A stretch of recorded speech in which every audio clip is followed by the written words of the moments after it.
Inclinemos nuestros rostros para orar. Padre Celestial, te damos gracias por las múltiples bendiciones que has derramado sobre cada uno de nosotros. Te damos gracias por el privilegio de encontrarnos en este lugar para estudiar tu palabra. Pedimos la conducción de tu Espíritu Santo y te damos gracias por escuchar nuestra oración, pues te lo pedimos en el precioso nombre de tu Hijo, Cristo Jesús. Amén. Quiero extenderle un saludo muy cordial a todos los que han venido a la reunión hoy. Y también quiero saludar a todas las personas que están viendo en diferentes partes del mundo vía satélite. Estamos muy contentos que se hayan unido con nosotros para esta reunión especial. El título de nuestro tema hoy es Un árbol y un día. Y creo que a medida que estudiemos se van a dar cuenta por qué le he puesto ese título a un tema tan importante como el que vamos a estudiar el día de hoy. Cuando examinamos el relato de la creación, hay un hecho que salta de las páginas, y es que Adán y Eva no vieron a Dios crear absolutamente nada. Cuando Dios creó todo lo que está en este mundo, Adán y Eva no estaban. Y es más, cuando Dios creó a Eva, durmió a Adán para que Adán no viera la creación de Eva. Es decir, Adán y Eva no tenían ninguna prueba absoluta de que Dios era el creador, porque no lo habían visto. Es decir, no tenían pruebas científicas ni tenían pruebas empíricas de que Dios era el creador. Tenían que creer que Dios era el creador sencillamente porque Él les dijo que era el creador. Ahora, para probar la fe de ellos en Él como creador, Dios colocó en el huerto una prueba. Es decir, como criaturas, ellos tenían que reconocer a Dios como creador y tenían que pasar la prueba. Y esa prueba fue un árbol que colocó Dios en el huerto. El propósito de ese árbol era probar la confianza de Adán y Eva en Dios como su creador. Es decir, si ellos comían, iban a estar indicando de que ellos no creían que Dios era su creador. Si ellos se abstenían de comer, entonces iban a demostrar que ellos aceptaban a Dios como su creador. Quiero que notemos lo que dice el libro de Génesis sobre ese árbol. Vamos a Génesis, el capítulo 2 y el versículo 16. Génesis, el capítulo 2 y el versículo 16. Y quiero que noten que aquí tenemos en Génesis 2:16 un mandato positivo, primero, con respecto al árbol. Dice allí en el versículo, vamos a leer el versículo 15 para el contexto. Dice, tomó pues Jehová Dios al hombre y le puso en el huerto de Edén para que lo labrara y lo guardase. Versículo 16. Y mandó Jehová Dios al hombre diciendo, de todo árbol del huerto, ¿qué? Comerás. Fíjense que Dios primero da un mandato positivo. Dice, todos los árboles del huerto son para tu uso diario, son para tu uso común, para tu uso personal. Pero luego quiero que noten que Dios dio un mandato negativo. En el versículo 17 dice, mas del árbol de la ciencia del bien y del mal no comerás, porque el día que de él comieres, ciertamente morirás.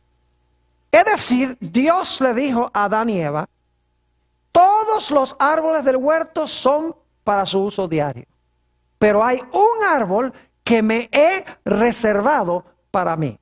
Podríamos decir que todos los árboles del huerto eran comunes, pero Dios apartó un árbol especial para él que el hombre no debía usar para sí mismo. Ahora, notemos a dónde se encontraba ese árbol. Vayan conmigo a Génesis, el capítulo 3, y vamos a leer los versículos 2 y 3. Viene la serpiente a la mujer, y quiero que noten lo que dice el versículo 2 y 3. Y la mujer respondió a la serpiente, del fruto de los árboles del huerto podemos comer, Pero del fruto del árbol, ahora escuchen bien, que está en medio del huerto, dijo Dios, no comeréis de él, ni le tocaréis para que no muráis. ¿A dónde se encontraba el árbol que probaba la fe de Adán y Eva en Dios como su creador? Quedaba, según la Biblia, en medio del huerto. Ahora yo quiero preguntar, ¿quién fue el que escogió el árbol del cual Adán y Eva no podían comer? ¿Será que Dios le dijo a Adán y Eva, miren, ustedes ven todos esos árboles en el huerto? Pues yo quiero que ustedes me dediquen uno. Escojan ustedes cuál árbol me van a dedicar y de cuál árbol no van a comer. ¿Así fue? Claro que no fue. ¿Quién escogió el árbol del cual no debían comer? Dios lo escogió. Dios dijo, este árbol aquí lo escogí yo, me lo he reservado para mí, no coman de él. Todos los demás sí, son para el uso común de ustedes, pero este árbol no. Es decir, Dios fue el que escogió el árbol, lo especificó y lo apartó. ¿Y creen ustedes que Dios estaba hablando en serio? Claro que estaba hablando en serio. ¿O es que ustedes creen que cuando Adán y Eva comieron del árbol, le podían decir a Dios, ah, no, pero Señor, es que nosotros decidimos, en vez de dedicarte decidimos dedicarte a aquel? ¿Podían decir eso? No. Cuando Dios dijo, Él quería decir ¿qué? Él quería decir exactamente. Ahora, otro dato que quiero que noten es que, según el relato de Génesis, no se nota ninguna diferencia entre este árbol y los otros árboles del huerto. Note lo que dice otra vez Génesis, el capítulo 2 y el versículo 15. Génesis 2:15, no se da ninguna impresión de que este árbol sea diferente que todos los demás árboles del huerto. Es decir, lo único que distingue a este árbol de todos los demás árboles es que Dios lo apartó. No es su apariencia externa, no es que este árbol es más grande, no es que este árbol tiene una aureola de luz que lo rodea, no es que este árbol tiene un fruto más bonito o un fruto diferente. Es decir, el árbol se parece a todos los demás árboles. Lo único que lo distingue es que ese árbol, Dios lo apartó, especificó que ese era reservado para él y que el hombre no debía comer. Noten Génesis 2 nuevamente y el versículo 15. Dice, tomó pues Jehová Dios al hombre y le puso en el huerto de Edén para que lo labrara y lo guardase. Y mandó Jehová Dios al hombre diciendo, de todo árbol del huerto comerás, mas del árbol de la ciencia del bien y del mal no comerás, porque el día que de él comieres, ciertamente morirás. Ninguna evidencia de que este árbol era distinto a cualquier otro árbol. Es decir, este árbol lo escogió Dios arbitrariamente, sin razón alguna, no porque era diferente de los demás árboles, sino sencillamente porque Dios quería probar la fe del hombre para ver si él iba a respetar el árbol de Dios. Ahora yo quiero preguntar, ¿cuántos de los árboles del huerto pertenecían a Dios? Todos, ¿verdad que sí? Note lo que dice el Salmo 24 y el versículo 1. El Salmo 24 y el versículo 1. Todo lo que Dios hizo en la creación era de él. Dice allí en el Salmo 24 y el versículo 1, un versículo muy bien conocido, dice, de Jehová es la tierra y su plenitud, el mundo y los que en él habitan. ¿A quién le pertenece la tierra? A Dios. Entonces yo pregunto, ¿a quién le pertenecían todos los árboles del huerto? Le pertenecían a Dios. Pero yo quiero preguntarles, ¿había un árbol en el huerto que pertenecía en forma especial a Dios? Sí. Aunque todos los árboles del huerto eran de Dios, había un árbol que pertenecía a Dios en sentido que especial. Porque estaba apartado para Dios y el hombre no lo podía usar para sí mismo. Ahora, otro punto importante es que si el hombre comía del árbol, iba a estar negando a Dios como su creador. Iba a negar de que Dios es Dios. Note lo que dice Génesis, el capítulo 3 y el versículos el versículo 4 y el versículo 5. Génesis 3 y el versículo 4 y 5. Dice, entonces la serpiente dijo a la mujer, no moriréis. Dios les ha dicho a ustedes que van a morir si comen del árbol. No, no van a morir. E inmediatamente Eva se pregunta y dice, bueno, entonces si no nos vamos a morir al comer del árbol, ¿por qué nos dijo Dios que sí nos íbamos a morir? Y el diablo le tiene la respuesta, versículos 5. Sino que sabe Dios que el día que comáis de él, serán abiertos vuestros ojos y seréis como Dios, sabiendo el bien y el mal. Yo pregunto, si Adán y Eva iban a ser Dios, entonces yo les pregunto, ¿había una distinción entonces entre ellos y Dios? Claro que no, porque si ellos iban a ser Dios como Dios, entonces ya Dios no es supremo, ya Dios no es el creador, y ellos son ¿qué? Y ellos son criaturas. Es decir, que cuando el diablo le dijo a Eva, tú vas a ser Dios, en realidad el diablo le estaba diciendo, tú no tienes que respetar a Dios como tu creador, porque tú puedes ser igualito que él. Y está insinuando de que Dios en cierta ocasión comió del árbol, y cuando comió del árbol se hizo Dios. Y desde ese momento le dijo a la gente, no comas porque te vas a morir. Pero en realidad lo que Dios no quería era que el hombre llegase a ser Dios como él. Es decir, lo que el diablo quería era borrar la distinción entre la criatura y su ¿qué? Y su creador. Quería que el hombre negara a su creador. Ahora, obviamente la Biblia dice que Adán y Eva comieron del árbol de la ciencia del bien y del mal. Y según vimos en un tema anterior, en Génesis el capítulo 3 y el versículo 13, nos dice que Eva se quejó ante Dios diciéndole que la serpiente la engañó. Ahora, es muy importante repasar dos puntos claves en cuanto al engaño. En primer lugar, para que algo engañe a una persona, tiene que parecerse mucho a la verdad.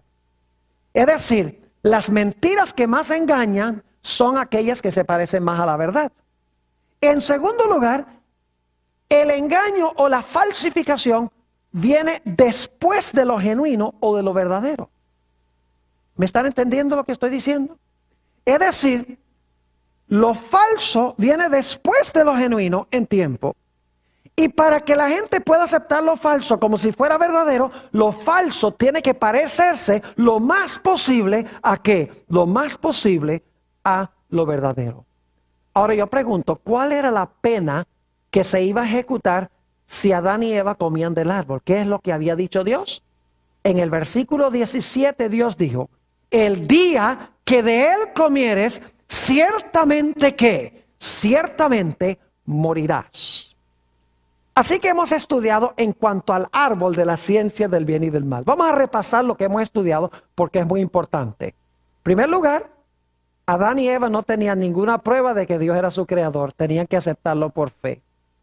En segundo lugar, Dios dio un mandato positivo. Pueden comer de todos los árboles del huerto, son para su uso personal. Encontramos también que Dios dijo, pero hay un árbol del cual no pueden comer. Ese me lo he reservado para mí. Ese ustedes no pueden participar de él. Encontramos que ese árbol estaba ¿a dónde? En medio del huerto, en el medio del huerto. Hemos visto que ese árbol lo escogió Dios. No era diferente que todos los demás árboles. Era muy parecido a los demás. Lo que lo distinguía era que Dios lo había apartado para sí de todos los demás árboles. Hemos notado que Dios era el dueño de todos los árboles del huerto, pero era dueño de ese árbol en forma ¿qué? En forma especial.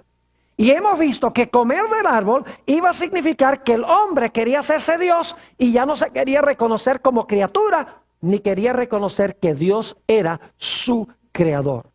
Y nos hemos dado cuenta que para que algo engañe, tiene que parecerse lo más posible a la verdad y que la falsificación siempre viene después de lo genuino. Y finalmente nos dimos cuenta que la pena o la penalidad por comer del árbol iba a ser ¿qué cosa? La muerte.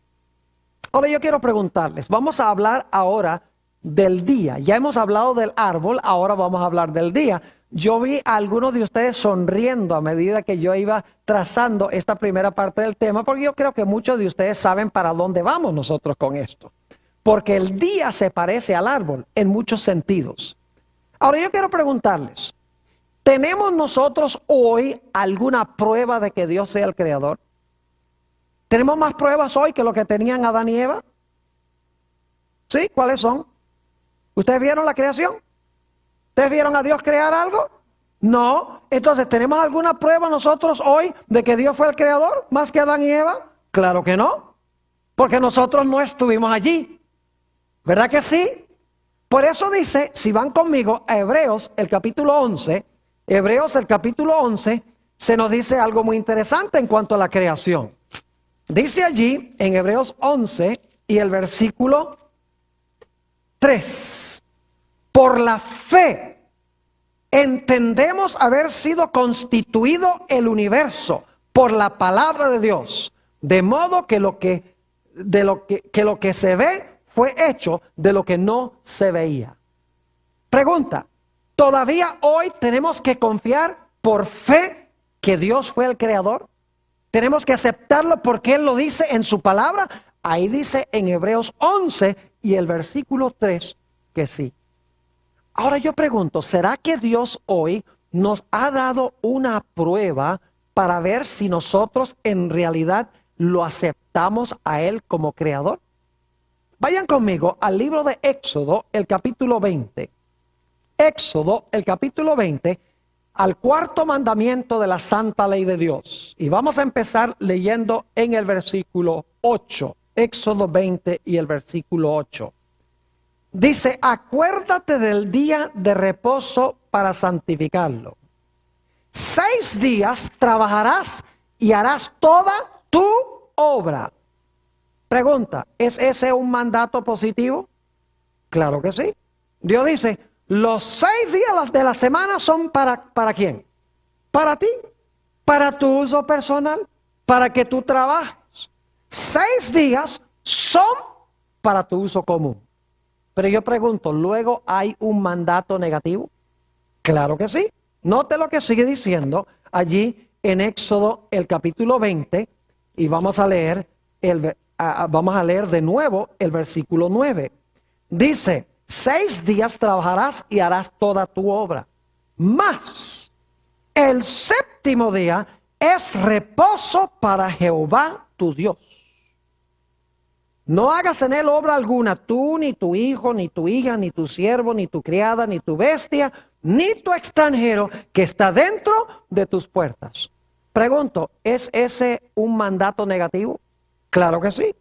Dios dice, 6 días son para tu uso personal, pero el séptimo día yo lo he apartado. No es para usarlo tú, sino lo he reservado ¿para quién? Lo he reservado para mí. Ahora yo pregunto, ¿a dónde se encuentra el cuarto mandamiento en la santa ley de Dios? Se encuentra en todo el centro de la santa ley.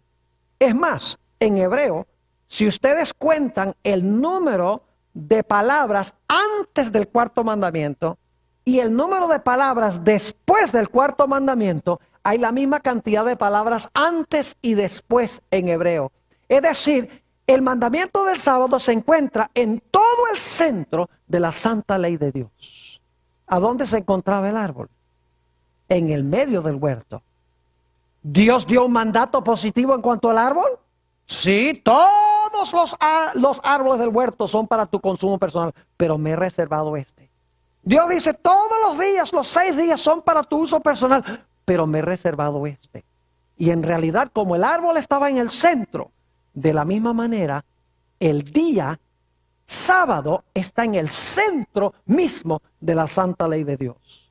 No solamente, mis queridos amigos, tenemos nosotros que mirar el sábado como en el centro de la ley, contando el número de palabras antes y después, sino que la ley de Dios fue dada en una época cuando se escribían leyes de esa forma, como se halla en Éxodo el capítulo 20. Se han hecho excavaciones arqueológicas allá en Canaán. a donde el pueblo de Israel finalmente se estableció. Y en esas excavaciones arqueológicas han descubierto tabletas, es decir, tablas de barro, inscritas con un idioma que se llama cuneiforme. Es un idioma muerto, que ya nadie lo habla, ya nadie lo escribe, pero los eruditos son capaces de descifrar lo que dice. Ahora, lo interesante es que esas tabletas que se han descubierto, y son muchas, en realidad son un pacto entre un rey grande y un rey menor.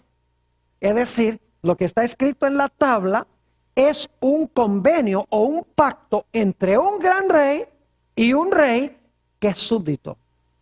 Lo interesante es que estas tabletas están escritas por ambos lados. Es decir, lo mismo que está escrito al frente, está escrito también atrás, de nuevo. Es decir, se escribe el mismo material 2 veces sobre la tableta. Y es interesante notar, si ustedes miran la parte de adelante de la tableta, van a descubrir que en todo el centro, cuando la tabla estaba suave, porque la tabla es de barro, cuando estaba suave, el que estaba haciendo el pacto tomó su sello, el sello de su reino, y lo imprimió en el barro mojado, y el sello quedó en todo el centro de la tableta. Y claro, cuando se ponía el sello en el centro de la tableta, la escritura a donde estaba el sello se borraba, porque el sello estaba donde estaba la escritura. Por esa razón es que ellos volvían a escribir el mismo documento en la parte de atrás, porque así el sello le daba autenticidad y por detrás entonces podían leer todo el pacto completo. Es decir, el sello se encontraba en el centro mismo de la tabla. Ahora, si ustedes consiguen la presentación en DVD, ustedes van a tener unas fotos de estas tablas, porque saqué en una biblioteca en Michigan fotos de varias de estas tabletas, donde van a poder ver la tableta y el sello en todo el centro de la tableta. Ahora yo pregunto, ¿la ley de Dios es un pacto? Claro que sí. Vayan conmigo a Deuteronomio, el capítulo 4 y el versículo 13. Deuteronomio, el capítulo 4 y el versículo 13. Dice aquí, y él os anunció su pacto. Y él os anunció su pacto, el cual os mandó poner por obra. ¿Y qué era el pacto? Los 10 mandamientos. Y los escribió en 2 tablas de ¿qué? De piedra. Pregunta, ¿los 10 mandamientos son el pacto de Dios? Claro que sí. ¿A dónde fueron escritos los 10 mandamientos? ¿En qué? En tablas. ¿Ven que es muy parecido a la práctica antigua cuando se hacían pactos o leyes? Ahora, un hecho que mucha gente desconoce es que los 10 mandamientos estaban escritos en ambos lados de las tablas. Note lo que dice Éxodo 32 y los versículos 15 y 16. Éxodo, el capítulo 32 y el versículo 15 y 16. Dice allí, en Éxodo 32 y el versículo 15 y 16, lo siguiente. Y volvió Moisés y descendió del monte, trayendo en su mano las 2 tablas del testimonio. Las tablas escritas por ambos lados, de uno y otro lado estaban escritas. Y las tablas eran obra de Dios y la escritura era escritura de Dios grabada sobre las tablas. ¿A dónde estaban escritas las tablas? Por ambos lados. ¿Las tablas eran un pacto, sí o no? Claro que sí. Están empezando a captar algo muy interesante aquí. Yo pregunto, ¿a dónde esperarían ustedes entonces conseguir el sello en el pacto de Dios? Tiene que estar ¿dónde? En el centro de la tabla. ¿Y qué está en el centro de la ley de Dios? El Santo Sábado. Es decir, Dios usa la arqueología para iluminar las páginas de la Biblia. Porque en la arqueología se descubrieron estas tablas. Las tablas son un pacto, están escritas por ambos lados. En el centro está el sello. Y saben que el sello siempre tiene 3 cosas. Los sellos de esas tablas siempre tienen 3 cosas. Número 1, el nombre del rey que está haciendo el pacto. Número 2, la función que desempeña, es decir, su función es rey. Y en tercer lugar, el territorio sobre el cual gobierna ese rey. Y cuando vamos al cuarto mandamiento de la ley de Dios, encontramos que es el único mandamiento de la ley de Dios que tiene esas tres cosas. En primer lugar, se da el nombre Jehová. En segundo lugar, se da el territorio sobre el cual gobierna. Dice cielo, tierra, mar y todo lo que en ellos hay. Y luego se da su oficio. El oficio de él es creador del cielo y la tierra. Es decir, que la arqueología nos demuestra que debemos buscar el sello de Dios en el centro mismo de la santa ley de Dios. Ahora yo pregunto, ¿quién escogió el día de reposo y se lo dio al hombre? Dios le dijo al hombre, mira, aquí tienes 7 días. Yo quiero que tú me dediques uno. Escoge tú cuál. ¿Así fue que hizo Dios? No. ¿Especificó Dios cuál día? ¿Cuál dijo que era? El séptimo. No dice, mira, ahí hay 7, escoge y dedícame uno. Uno de los 7. No. Él escogió el día. Él dijo, el séptimo, al igual que escogió el árbol, y dijo, este árbol. Yo pregunto, ¿creen ustedes que Dios habla en serio cuando dice que es el séptimo día sábado o que le podemos ofrecer a Dios cualquier día? Bueno, si le podemos ofrecer a Dios cualquier día, entonces Adán y Eva podrían haberle ofrecido a Dios cualquier árbol. Ahora, noten lo que dice Génesis 2. Lo leímos ya, pero leámoslo de nuevo. Génesis, el capítulo 2 y el versículo 2 y 3. Yo creo que no hay forma más clara de expresar esto. Dice en el versículo 2, y acabó Dios en el día séptimo la obra que hizo. Y reposó el día séptimo de toda la obra que hizo. Y bendijo Dios al día séptimo. Me da la impresión de que Dios quiere que sepamos que es el séptimo, ¿no? Dice, y bendijo Dios al día séptimo. Y lo santificó, porque en él reposó de toda la obra que había hecho en la creación. Lo santificó significa que lo separó como un día especial, como un día santo. Ahora yo pregunto, ¿el sábado se parece externamente a todos los días? ¿Cuántas horas tiene el sábado? ¿Y el lunes? ¿Y el miércoles? ¿Y el viernes? ¿Todos tienen 24 horas? Claro que sí. Entonces el sábado es igualito que los demás días porque tiene la misma cantidad de horas. Yo pregunto, ¿el sol se levanta y se oculta el sábado como todos los demás días? Claro que sí. ¿Usted se levanta y se acuesta el sábado como todos los demás días? Claro que sí. ¿El sábado es un número en el calendario como cualquier otro día? Claro que sí. Entonces el sábado es igualito a todos los demás días. Sí y no. Yo pregunto, ¿el árbol de la ciencia del bien y el mal se parecía a todos los demás árboles? Claro que sí. ¿Qué era lo que lo distinguía? El hecho de que Dios lo apartó. El sábado se parece a todos los demás días. ¿Pero qué lo distingue de los demás días? El hecho de que Dios, ¿qué? De que Dios lo apartó como un día especial, como un día santo. Ahora yo pregunto, ¿cuántos de los días son de Dios? ¿Cuántos? Porque ustedes escuchan gente que dice, yo creo que todos los días son de Dios. ¿Han oído eso alguna vez? Y ¿saben que lo que yo les digo? Le digo, aleluya, amén. Todos los días son de Dios, pero no todos los días son santos. Todos los días son de Dios porque Dios los hizo. Pero hay un día que Dios apartó como especialmente santo. Al igual que todos los árboles del huerto se parecían. Y Dios apartó uno de los demás. De la misma manera, todos los días se parecen, pero Dios apartó un día como especial. Es decir, todos los días son de Dios, pero solo uno de los días es santo. Al igual que todo el dinero es de Dios, pero el diezmo es santo. Todos los edificios son de Dios, pero el templo es santo. Es decir, todo lo que hay en el mundo fue hecho por Dios, pertenece a Dios, pero hay un día especial que Él apartó. Ahora yo pregunto, ¿cuál es el propósito del sábado? ¿Recuerdan que el propósito del árbol era probar la fe de Adán y Eva para ver si ellos aceptaban a Dios como el único verdadero Dios y el creador de ellos? Ahora vamos a ver si el sábado es lo mismo.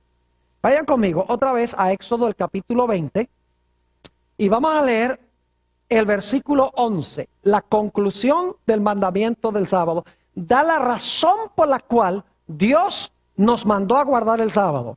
Dice allí en el versículo 11, porque en 6 días hizo Jehová los cielos y la tierra, el mar y todas las cosas que en ellos hay, y reposó en el 7º día. Por tanto Jehová bendijo el día de reposo y lo santificó. ¿Por qué es que Dios mandó que guardáramos el sábado?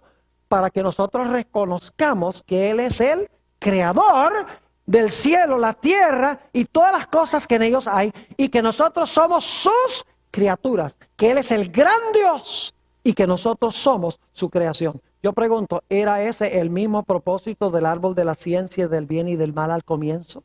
Claro que sí. Es decir, al comienzo Dios probó a Adán y Eva con un árbol.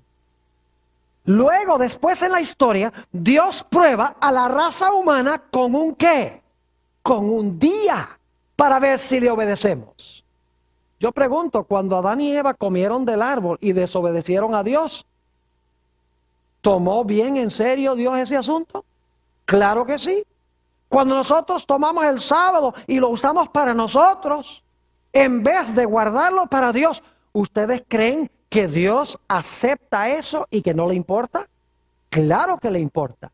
Le importa tanto que usemos el día que pertenece a Él como usar el árbol que al principio le pertenecía a Él también.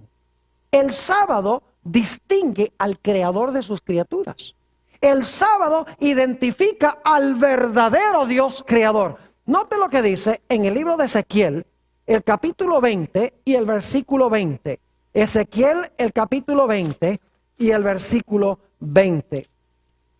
Aquí se nos está hablando en cuanto al día de reposo y su propósito. Dice aquí, y santificad mis días de reposo, y sean por señal entre mí y vosotros. ¿Y con qué fin? Para que sepáis que yo soy ¿qué? Para que sepáis que yo soy Jehová vuestro Dios. ¿Cuál es el propósito del sábado? Distinguir entre el Creador y sus criaturas, y para que sus criaturas lo reconozcan a Él como el único Dios verdadero. Ustedes recuerdan que estudiamos un tema anteriormente donde hablamos de la rebelión de Lucifer. ¿Ustedes recuerdan que leímos de Isaías el capítulo 14 y el versículo 14? Tal vez sería buena idea regresar allá otra vez y leer en cuanto a la rebelión de Lucifer. ¿Ustedes recuerdan que Lucifer dijo, ascenderé a las alturas, junto al solio de Dios ensalzaré mi trono, y yo me sentaré a los lados del norte y seré semejante ¿a quién? Y seré semejante al Altísimo. Es decir, Satanás no quería ser criatura, él quería ocupar el lugar de ¿quién? El lugar de Dios. Entonces yo pregunto, ¿ustedes creen que el diablo va a querer que conservemos el sábado? No, porque ¿qué hace el sábado? El sábado identifica al verdadero Dios ¿qué? Al verdadero Dios creador. Por lo tanto, ¿ustedes creen que el diablo va a odiar el sábado? Claro que sí. Porque cuando la gente guarda el sábado, le están rindiendo homenaje ¿a quién? Al único Dios verdadero, a su Dios creador. Y el diablo quiere es que la gente le rinda homenaje ¿a quién? A Él. Así que Él no puede quedarse con el sábado. Él tiene que buscar una forma de cambiar el día, de hacer un día de reposo Él, para que al guardar la gente, el día de reposo de Él, le esté rindiendo homenaje a Él, en vez de rendirle homenaje a Dios. ¿Están entendiendo lo que estoy diciendo? Ahora, ustedes recuerdan que hablamos de la falsificación, ¿verdad? Yo pregunto, ¿el sábado es un día de reposo? Sí. ¿Y los cristianos dicen que el domingo también? Claro que sí. Ahora yo pregunto, ¿cuál de los dos es el genuino día de reposo? Porque ustedes ven y se ven igualitos. ¿Verdad que sí? La pregunta clave es, ¿cuál de los dos es el verdadero? La respuesta es muy sencilla. Usted tiene que buscar cuál fue el genuino primero, porque la falsificación viene después. Yo pregunto, ¿cuál fue el día genuino de reposo que hizo Dios al mismo comienzo? El sábado. Lo dice en Génesis. ¿Creen ustedes que más adelante en la historia Satanás va a implementar una falsificación? Claro que sí. Y yo pregunto, ¿cuál debe ser el día falso de reposo? Tiene que ser el domingo. Porque el domingo viene después. Y se parece mucho al sábado. La gente va a la iglesia, la gente profesa rendirle homenaje a Dios. Es un día de 24 horas. Parecen honrar a Cristo porque resucitó ese día. Es decir, parece ser un día muy religioso. Pero en realidad, el día genuino lo hizo Dios primero, desde el mismo momento de la creación. Ahora, hemos estudiado un tema donde hablamos sobre la iglesia romana que pensó que podía cambiar el día de reposo de Dios. ¿Saben ustedes por qué la iglesia romana pensó que era necesario cambiar el día de reposo? Escuchen bien, les voy a mencionar algo muy importante ahora. Leímos varias citas a donde los obispos de Roma, los papas, a través de los 1260 años, profesaban que ellos eran Dios en la tierra. ¿Ustedes recuerdan esas citas que leímos? Que decían los obispos de Roma, los papas decían que nosotros ocupamos el lugar de Dios en la tierra. Ahora yo pregunto, ¿podrían ellos conservar el sábado y la gente creer lo que estaban diciendo? No. Porque al guardar el sábado decía que el sábado dice que hay un solo Dios verdadero, el que está en el cielo. Entonces, ¿cómo es que tú dices que eres Dios y que hay que guardar el sábado? Porque el sábado me demuestra que hay uno solo verdadero, que es el que está allá. Así que para hacerse pasar por Dios, no podía quedarse con la señal del Dios verdadero. Tenía que implementar una falsificación, una falsa señal, que fuera señal de Él, en vez de apuntar al Creador, al Dios verdadero. Y por lo tanto dice en Daniel 7:25 que el cuerno pequeño pensó que podía cambiar inclusive ¿qué cosa? Podía cambiar la santa ley de Dios. Mis queridos amigos, este no es un asunto de días. Tenemos que entender eso. Algunos dicen, ¿usted cree que el sábado es mejor que el domingo?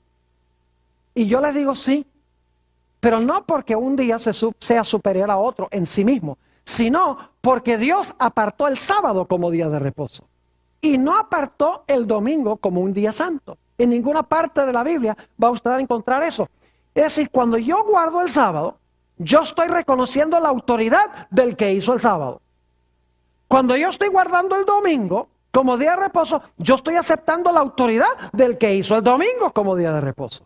Y escuchen bien, la observancia del domingo, y muchos posiblemente hacen esto ignorantemente, la observancia del domingo es idolatría. Y usted dice, pastor, ¿cómo dice usted eso?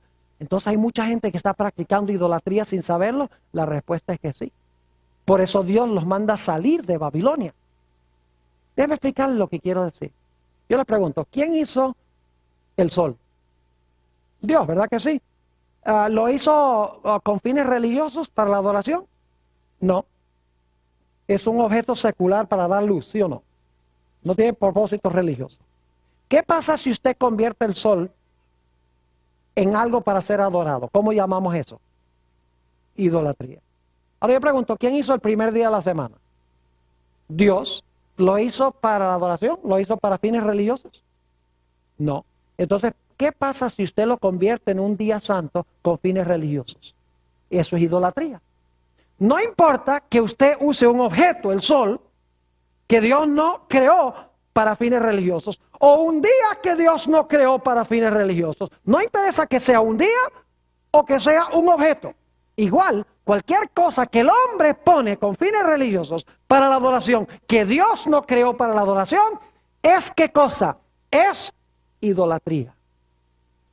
Y yo quiero leerles una cita muy interesante aquí, que demuestra cómo la Iglesia Católica ve este asunto de la observancia del día de reposo.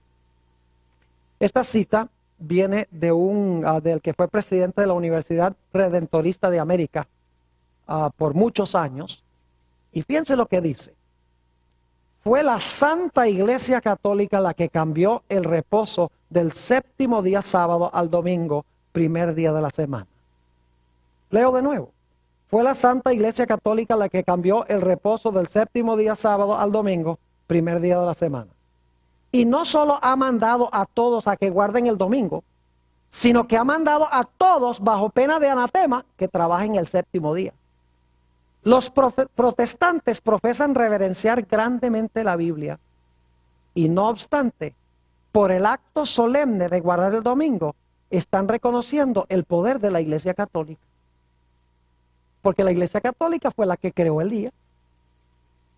Sigue diciendo, la Biblia dice, acuérdate del día sábado para santificarlo. Pero la Iglesia Católica dice, no, santifica el primer día de la semana.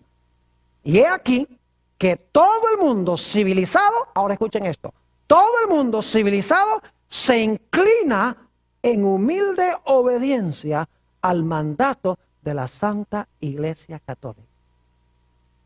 Esa expresión está interesante, se inclina en humilde obediencia al mandato de la Santa Iglesia Católica. Es decir, que cuando nosotros guardamos el día que fue creado por la Iglesia Romana como día santo, le estamos rindiendo homenaje al que creó ese día. Es asunto de autoridad. El día demuestra qué autoridad aceptamos. Cuando yo guardo el sábado, el día que Dios apartó y santificó, entonces yo estoy aceptando la autoridad o el individuo que hizo ese día como día de reposo. No es cuestión de días, sino qué autoridad acepto. Y la Biblia enseña que en los últimos días, mis queridos amigos, esta va a ser la gran prueba de la raza humana. La gran prueba va a ser si guardamos el sábado, día santo de Dios, aceptando su autoridad, o si guardamos el domingo, día creado por la bestia o por el cuerno pequeño, aceptando su autoridad. Es decir, al final de la historia, Dios nos va a probar con un día como originalmente probó a Adán y Eva con un árbol. Ahora permítame contarles un par de historias bíblicas sobre este punto. ¿Les está quedando claro este punto? Ahora escuchen bien. Hay una historia en la Biblia muy interesante, la historia de Nadab y Abiú. Eran hijos de Aarón, el sumo sacerdote. Dios había llovido fuego del cielo sobre el altar. Ustedes pueden leer esta historia en Levítico, el capítulo 10. Solamente se las voy a contar. Dios había llovido sobre el altar fuego. Y le había dicho a los sacerdotes, cuando ustedes entren al santuario o al templo con fuego, asegúrense de que lleven fuego de ese altar. Porque ese fuego santo, ese lo lloví yo del cielo, ese fuego santo. No me lleven otro fuego. No me lleven el fuego con que cocinan. No me lleven cualquier otro fuego. No me prendan un fósforo, aunque probablemente no había fósforos en ese tiempo. No vayan con una vela. Porque el fuego que yo vi hoy es santo. Presénteme fuego santo. Pero la Biblia dice que Nadab y Abiú, los hijos de Aarón, bebieron mucho vino. Lo encuentran ahí en Levítico 10. Y por lo tanto dice allí que no pudieron distinguir entre lo santo y lo común. Y por lo tanto dice que fueron y buscaron fuego extraño. Eso significa que buscaron fuego común y corriente. El fuego de todos los días. Es decir, como todos los árboles del huerto eran para consumo general. Como todos los 6 días de trabajo son para uso personal. El árbol era santo, el día era santo y el fuego era santo. Porque Dios lo había apartado. Así que bajo la influencia del vino, dice que ellos metieron en el santuario fuego extraño. Le presentaron a Dios fuego común como si fuera santo. Y claro, Dios dijo, oh muchachos, ustedes sí son buena gente, a mí no me importa en realidad qué fuego me ofrezcan, con tal que tengan sinceridad de corazón, yo les recibo fuego porque fuego es fuego. ¿Así fue? ¿O no? Dios se ofendió. Dice allí que salió fuego de la presencia de Dios y consumió a Nadab y Abiú en el acto. ¿Por qué? Porque tomaron fuego común y se lo presentaron a Dios como si fuera ¿qué? Santo. ¿Cómo creen ustedes que se siente Dios cuando nosotros tomamos un día común de trabajo, como es el domingo, el primer día de la semana, porque Dios dijo, 6 días trabajarás, el séptimo es santo? ¿Cómo creen ustedes que Dios se siente cuando yo tomo el primer día de la semana, que es día de trabajo según Dios, es un día común, no es un día santo, y que yo se lo presento a Dios como si fuera santo? ¿Es el mismo principio? Claro que sí. ¿O es que ustedes creen que Dios ha cambiado? Antes a Dios le importaba y ahora no. Dice, antes a mí me importaba mucho que me ofrecieran lo que yo he dicho, los santos. Pero hoy en día a mí ya no me interesa eso. Oh, Dios sí le interesa. Mire, si Dios acepta un día común de trabajo como santo, cuando no ha sido santificado, entonces Dios va a tener que pedirle perdón a Nadab y Abiú. Porque eso es precisamente lo que hicieron ellos.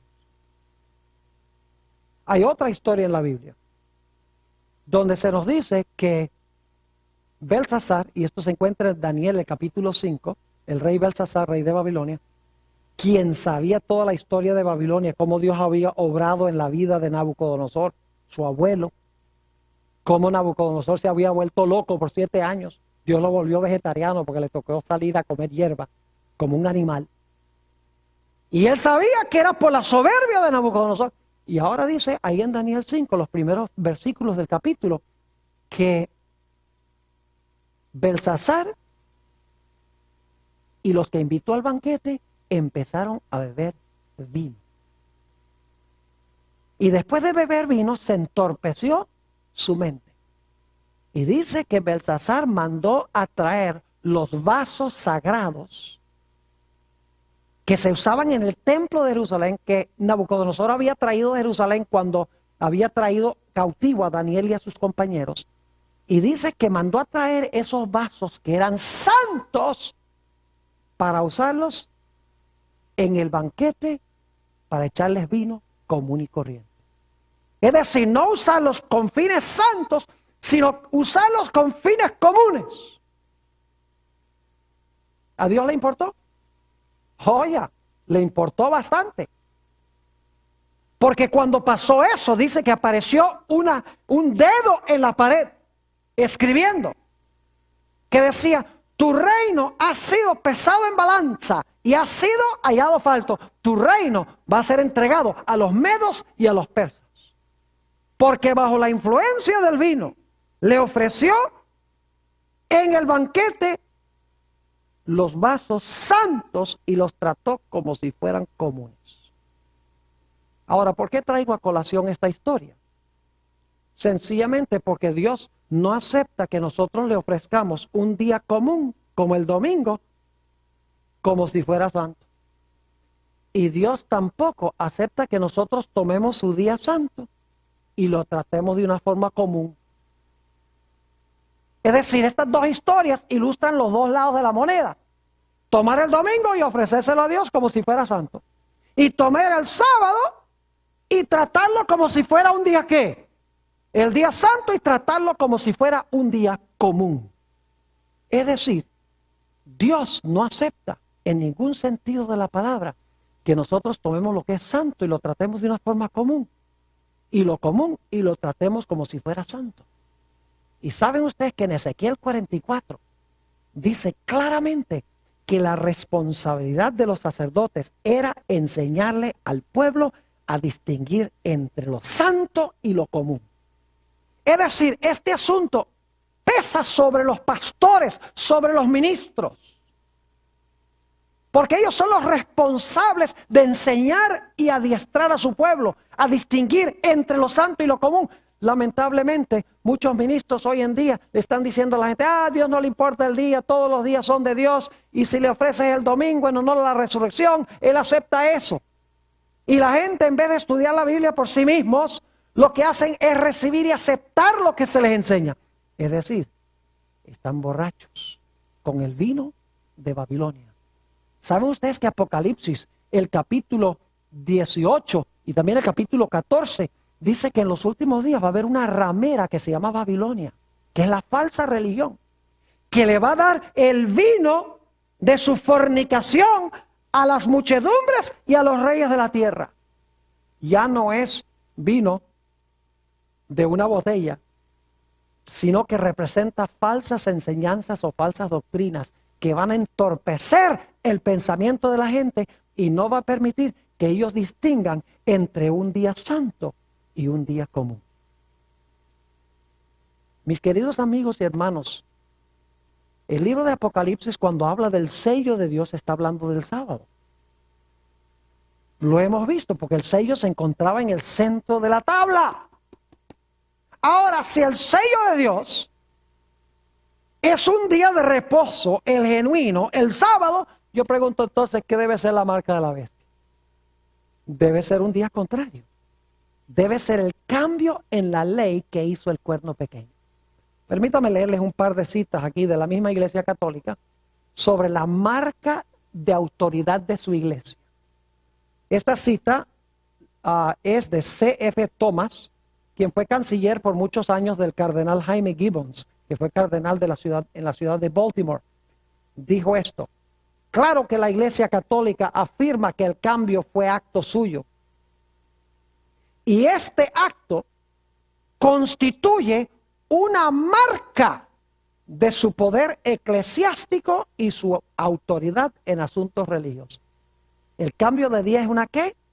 Es una marca, según dice él. En una revista que se llama The Catholic Record, septiembre 1, 1923, dice esto, el autor católico: el domingo es nuestra marca de autoridad. Es el uso de la palabra marca. Es la marca de nuestra autoridad. La iglesia está por encima de la Biblia.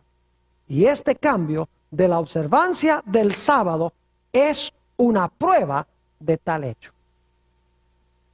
El libro de Apocalipsis, mis queridos amigos y hermanos, nos demuestra que la gran crisis final va a ser con respecto a la adoración y los mandamientos de Dios. Por ejemplo, Apocalipsis 14:12, la conclusión del mensaje del tercer ángel, dice: aquí está la paciencia de los santos, aquí están los que guardan los mandamientos de Dios y la fe de Jesús. E inmediatamente antes de ese versículo advierte de no adorar a la bestia ni a su imagen. Es decir, los que adoran a la bestia y su imagen son contrarios a los que guardan los mandamientos de Dios y tienen la fe de Jesús. Apocalipsis 12:17 dice: entonces el dragón se airó contra la mujer y se fue a hacer guerra contra el remanente de la simiente de ella, contra aquellos que guardan los mandamientos de Dios y tienen el testimonio de Jesucristo. El mensaje del primer ángel de Apocalipsis 14:6 y 7 es claro. Apocalipsis 14 y el versículo 6 y 7. Estos son los últimos mensajes de Dios al mundo. Fíjense lo que dice allí. Y vi volar por el medio del cielo a otro ángel que tenía el evangelio eterno para predicarlo a los moradores de la tierra, a toda nación, tribu, lengua y pueblo, diciendo a gran voz: temed a Dios y dadle gloria, porque la hora de su juicio ha llegado. Y ahora escuchen: y adorad a aquel que hizo el cielo y la tierra, el mar y las fuentes de las aguas. ¿Qué nos dice Dios en el último mensaje al mundo? Que hay que adorar ¿a quién? Al Creador. Y fíjense que esto es una cita que viene del cuarto mandamiento de Éxodo 20 que leímos. Y la razón por la cual Dios dice esto es porque en los últimos días la gente no va a estar adorando al Creador en su santo día. Usted no puede hablar de adorar al Creador sin hablar del sábado, porque el sábado es la señal del Creador. ¿Cómo puede usted decir: yo estoy honrando al Creador porque guardo el domingo? El domingo no es la señal del Creador. El sábado es la señal del Creador.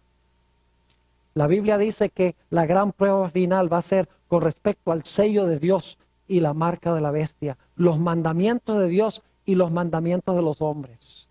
El cambio en la ley de Dios por el cuerno pequeño y la ley de Dios como se haya escrita en la santa palabra del Señor.